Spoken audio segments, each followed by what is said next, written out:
ভালো লাগছে গো, ঈশা যেখানেই যায় একটা করে গোয়েন্দা পায়, মানে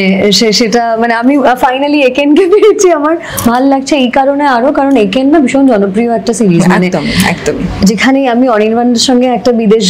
মানে সঙ্গে না সরি আমরা দুজন নয় আর কি, সেটা নিয়ে নিউজ করো না, আমরা একটা মানে একটা টিমের পার্ট ছিলাম, তো আমি গেছিলাম, আমার মনে আছে বিদেশে এয়ারপোর্টে বসে আছি, একেন বাবু ইভেন সেদিনকে কলকাতা এয়ারপোর্টে হচ্ছে দুটো বাচ্চা এসে, মানে এর পরেরটা তাহলে কোথায় হচ্ছে, একেন বাবু জনপ্রিয়তা এরকম লেভেল। বেনারসে পেয়েছো এরকম মানুষ? প্রচুর, বেনারসে তো আমাদের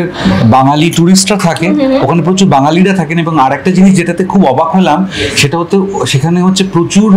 অবাঙালি, তারা অ্যাকচুয়ালি বাঙালি না মানে জন্মসূত্রে, কিন্তু তারা ঝরঝরে বাংলা বলতে পারেন, বাংলা সমস্ত সিরিজ ফিল্ম দেখেন, এবং